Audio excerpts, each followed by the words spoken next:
अब बात आती है दक्षिणा की। दक्षिणा क्या होनी चाहिए? आजकल देखो, दक्षिणा कोई नहीं देता है। देखो, गरीब आदमी की बात छोड़ दीजिए, जिसके पास में पैसा नहीं है वो तो अपनी सामर्थ्य के अनुसार देगा, लेकिन जिनके पास में सामर्थ्य है वो भी दक्षिणा नहीं देते हैं। वो जो रेट चलता है, रेट के हिसाब से देते हैं। क्या रेट चलता है कि भाई ब्राह्मणों को एक दिन का इतना रुपया होता है, तो ये इतने दिन आए हैं तो इनको इतना रुपया दे दो। और जिस प्रकार से टैक्सी वाले को हम पैसा कम कराते हैं, वैसे यदि कहीं पर कोई मान लो समझदार व्यक्ति पूछ भी लेवे कि भाई पंडित जी क्या दक्षिणा होनी चाहिए, तो अगर वो अपना पारिश्रमिक कुछ बता भी देवे संकोच के साथ में, तो उसके साथ में कई मूर्ख लोग ऐसी बात करते हैं कि नहीं नहीं थोड़ा कम कर दो पंडित जी। अरे भाई, तुम जितना दोगे तुमको लाभ है।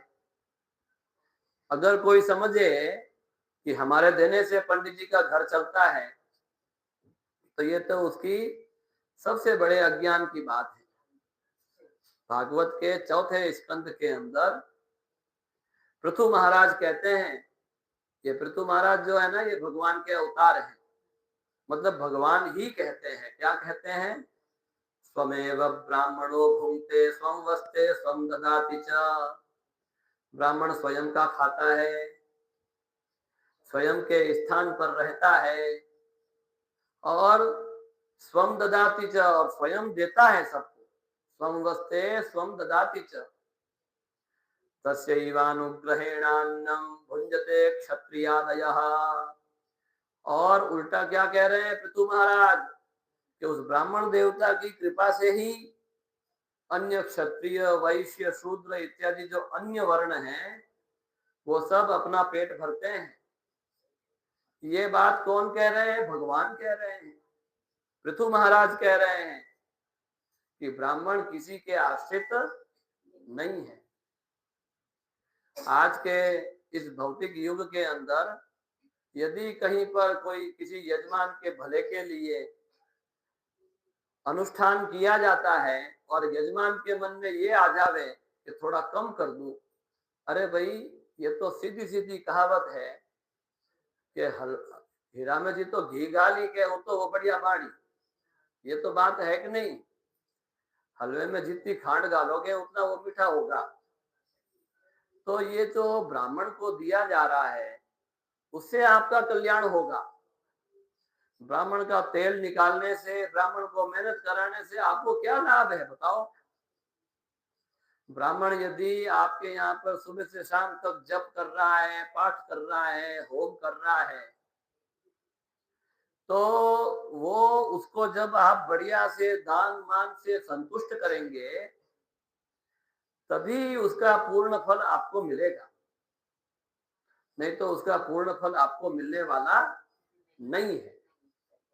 आप मन में भले ही संतोष कर लो कि मैंने बहुत बड़ी कथा करवा ली, मैंने बहुत बड़ा होम करवा दिया, यज्ञ करवा दिया, और ब्राह्मण संतुष्ट नहीं हुआ, तो पूरा का पूरा व्यर्थ है। देखो यहाँ पर कितनी बढ़िया बात भागवत के अंतिम अध्याय में दक्षिणा के रूप में बताई जा रही है। कौन बता रहे हैं? सूत जी महाराज बता रहे हैं। क्या कह रहे हैं? प्रौष्ठपद्याम पौर्णमास्याम हेम सिंह समन्वितम। ये है भागवत की दक्षिणा।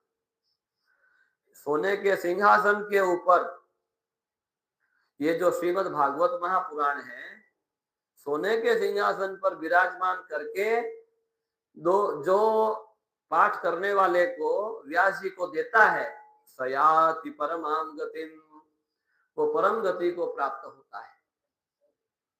यहाँ पर भाद्रपद की पूर्णिमा का महत्व इसलिए बताया है क्योंकि सुखदेव जी महाराज ने, भगवान सुखदेव जी महाराज ने, देखो भगवान शब्द में बोल रहा हूं, क्यों?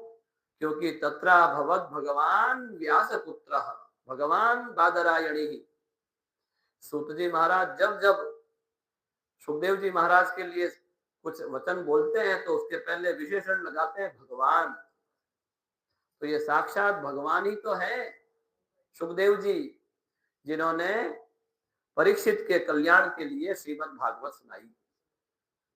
तो वो किन दिनों में सुनाई थी? भाद्रपद महीने के शुक्ल पक्ष में नवमी से पूर्णिमा तक सुनाई थी। तो इसलिए यदि कोई भागवत की दक्षिणा भाद्रपद मास की पूर्णिमा को सोने के सिंहासन के ऊपर भागवत को विराजमान करके भागवत पढ़ने वाले को देता है तो सयाति परमाम गति, तो वो परम गति को प्राप्त होता है। एक प्रकार से यहाँ पर भागवत की दक्षिणा का संकेत हो गया है।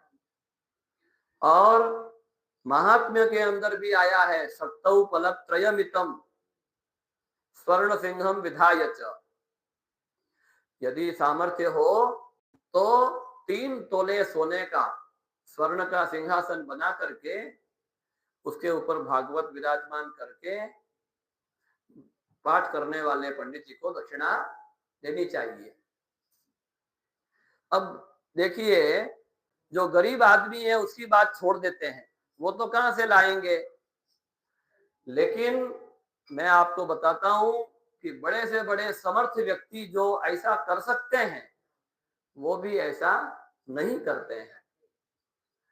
उनकी छाती फट जाएगी कि ब्राह्मण को इतना कहां दे दिया, उनका प्राण कंठ में आ जाएगा। वो सोचेंगे इतना कोई दिया जाता है क्या?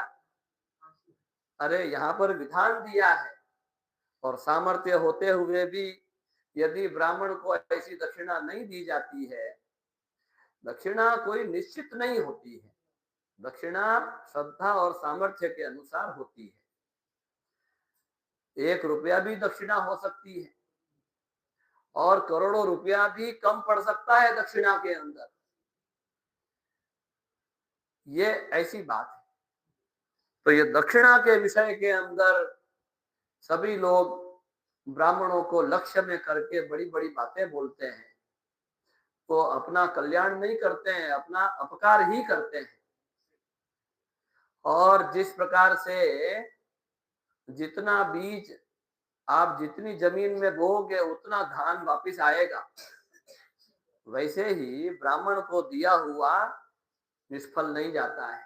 आप जितना एफडी भरोगे, अगर 1000 रुपए की एफडी बनाओगे तो 1000 रुपए का ही ब्याज मिलेगा, और अगर ज्यादा रुपयों की एफडी बनाओगे, ज्यादा इन्वेस्ट करोगे तो ज्यादा उसमें प्रॉफिट आए। ये तो भगवान के स्वरूप है। इनको भू देवता बोला जाता है, पृथ्वी के देवता है ये। तो ऐसे ब्राह्मणों को अच्छी दक्षिणा देनी चाहिए, ये यहाँ पर बताया है।